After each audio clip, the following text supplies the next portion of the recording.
राजपालचा sale म्हणजे कमीत कमी किंमत आणि भरपूर व्हरायटी। गेल्या 20 वर्षांची परंपरा असलेल्या राजपाल मध्ये सूटिंग, शर्टिंग, साड्या, जेंट्स, लेडीज, चिल्ड्रन्स वेअरचे भरपूर प्रकार, चादर, बेडशीट्स, ब्लँकेट्स, पिलो कव्हर्स, पडद्याचे कापड असं सर्व काही राजपाल मध्ये। म्हणूनच तर हिची आणि माझी पसंती एकच, राजपाल। हो ना?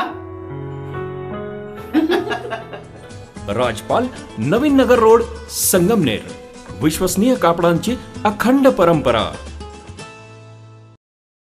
कोरोना महामारीत हॉस्पिटलमध्ये लूट झालेल्या रुग्ण आणि त्यांच्या नातेवाईकांची बैठक हुतात्मा स्मारकात पार पडली। या बैठकीमध्ये कोरोना महामारीत झालेल्या फसवणुकी प्रकरणी नागरिकांच्या तक्रारी समजून घेतल्या गेल्या। तर कोरोनात काही हॉस्पिटलमध्ये सर्वसामान्यांची मोठ्या प्रमाणामध्ये आर्थिक लूट झाली हे निदर्शनास आले।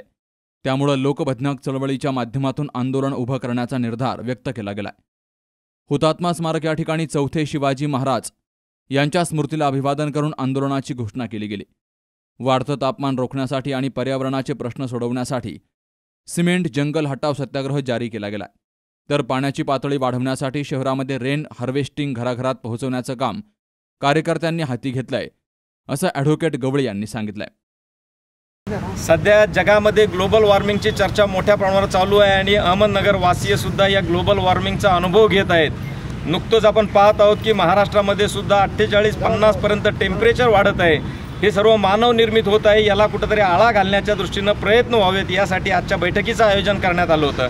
अहमदनगर शहरामध्ये मोठ्या प्रमाणावर वृक्ष लागवड करणं, असलेल्या वृक्षांचं जतन करणं, या वृक्षाच्या कुठल्या प्रजाती लावल्या जाव्यात या संदर्भात या ठिकाणी आज मोठ्या प्रमाणावर चर्चा करण्यात आलेली आहे। त्याचप्रमाणे रेन वॉटर हार्वेस्टिंग करून जमिनीमध्ये पाणी मोठ्या प्रमाणावर मुरवण्याची आवश्यकता आहे। प्रत्येक कॉलनीमध्ये, प्रत्येक बिल्डिंगमध्ये बोर आहेत, या बोरला रिचार्ज करण्याची गरज आहे। जमिनीखाली मुरणारं पाणी हे लाखो वर्षापूर्वी जमिनीखाली मुरलेलं आहे। 100 फुटापर्यंत पाणी मुरण्यासाठी 100 वर्ष लागतात आणि 100 फुटाखालून आम्ही पाणी आज उपसतोय। उपसलेल्या पाण्यामध्ये पुन्हा आम्ही पाण्याचं पुनर्भरण करत नाही। ते पुनर्भरण करण्याची मोहीम मोठ्या प्रमाणावर राबवणं आवश्यक आहे, अन्यथा या सर्व परिसराचं वाळवंटात रूपांतर व्हायला वेळ लागणार नाही। आजच पाण्याचा जमिनीखालचा वॉटर टेबल पाहिला तर 600, 700, 800, काही ठिकाणी 900 फुटापर्यंत खाली गेलेलं आहे। आणि अशाच पद्धतीनं जर पाण्याचा उपसा मोठ्या प्रमाणात जमिनीखालचा झाला तर या ठिकाणी पाणी नसेल तर याचं वाळवंटात रूपांतर होईल। हे पाणी जमिनीखाली जाण्यासाठी वृक्षाची मोठी मदत होत असते। वडाची झाडं असतील, पिंपळाची झाडं असतील, त्याचबरोबर उंबराची झाडं असतील, ही प्रचंड पाणी जमिनीमध्ये मुरवत असतात। या दृष्टीनं लागवड करत असताना या स्थानिक स्पेशींची लागवड या ठिकाणी मोठ्या प्रमाणावर व्हावी। जर पुढील उन्हाळा आपल्याला सुसह्य करायचा असेल तर आम्हाला मोठ्या प्रमाणावर वृक्ष लागवड आणि पाण्याचं पुनर्भरण, जमिनीमध्ये पाण्याचं पुनर्भरण करण्याची मोहीम राबवावी लागेल। त्या दृष्टीने जनजागृती करावी, या दृष्टीनं आज या ठिकाणी बैठक घेण्यात आली व त्या बैठकीत या संदर्भात सविस्तर माहिती सर्व कार्यकर्त्यांना देण्यात आलेली आहे। जय जवान, जय किसान, जय विज्ञान, जय निसर्गपाल। तर या संदर्भामध्ये निसर्गपालांची बैठक हुतात्मा स्मारकात झाली। पहिली गोष्ट, हुतात्मा स्मारकामध्ये आम्ही बैठकीला आलो तर आम्ही बघितलं का इथं कुठल्या तरी ठेकेदाराला हे काम दिलं होतं। सगळीकडे फरशी लावलेली, हे झाडं गुदमारायला लागली। म्हणजे हे झाडं जे आहेत त्यांनाच हुतात्मा करायचा प्रयत्न या ठिकाणी झालेला आहे। आता निसर्गपाल हा एक एकात्मिक काम करणारा व्यक्ती आहे। अनेक प्रश्न आहेत त्याच्यापुढे, जलसंधारणचे प्रश्न आहेत। अशोकजी सब्बन यांनी मुद्दा मांडला की बाबा अर्बन रेन हार्वेस्टिंगबद्दल कारवाई केली पाहिजे।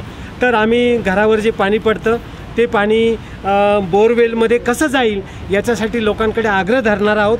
फार तर त्यांना बँकेने थोडं कर्ज दिलं तरी चालेल, एक 50,000 रुपये, की ज्याच्यामुळे ते पाणी सगळं काही त्यांच्या बोरला खाली जाईल आणि वर्षभर त्यांना पाणी राहू शकेल वगैरे, असा आमचा या ठिकाणी प्रयत्न आहे। नगर शहरामध्ये झाडांना जे काही बोर्ड लावले जातात, विशेषतः जे ट्युशन घेणारे लोक असतात वगैरे, ते त्याच्या जाहिराती करत असतात। तर यापुढे जर आम्हाला कुठल्या प्रकारची जाहिरात जर दिसली येत्या 7 दिवसाच्या आत, तर आम्ही त्याच्यावर लाल फुली मारल्याशिवाय राहणार नाही। कुठल्याही झाडाला खिळे मारता कामा नये, खिळे किंवा बोर्ड लावता कामा नये, ते त्यांनी काढून घेतले पाहिजे। आणि आमचे हे निसर्गपाल मोठ्या प्रमाणामध्ये तिथं जाऊन ते बोर्ड नक्की त्याच्यावर लाल फुल्या, म्हणजे जनतेचा त्याला नकार आहे अशा पद्धतीचं आम्ही ते केल्याशिवाय राहणार नाही। निसर्गाचं संवर्धन करण्याची जबाबदारी आम्ही आमच्या खांद्यावर घेतलेली आहे। जय निसर्गपाल। या बैठकीसाठी ॲडव्होकेट कारभारी गवळी, मनसुखलाल गांधी, अशोक सब्बन, प्रकाश थोरात, विजय भालसिंग, जालिंदर बोरुडे, वीर बहादूर प्रजापती, सुनील सकट, प्रमोद डिडवाणिया, शाहीर कान्हूसुंबे यांची हजेरी होती. Shubham Pacharne, C news Marathi, Ahmednagar. Doctor Bhanudas ji Dere English medium school, junior college आणि galaxy pre school Sangamner. Playgroup ते इयत्ता 12वी सायन्सपर्यंतच्या वर्गांसाठी प्रवेश प्रक्रिया सुरू झाली आहे. संगमनेर शहरातील सर्वात दर्जेदार तसेच सर्वात कमी फी असलेली सर्वोत्तम शाळा. इयत्ता 10वी आणि 12वीच्या पहिल्या बॅचपासून 100% उत्कृष्ट निकालाची परंपरा. स्कॉलरशिप, ऑलिम्पियाड, ड्रॉइंग परीक्षा आणि स्पर्धा परीक्षेचं सखोल मार्गदर्शन तसेच practice. Akole bypass road, Ganeshnagar, golden city, Sangamner. संपर्क 95 790 54 084.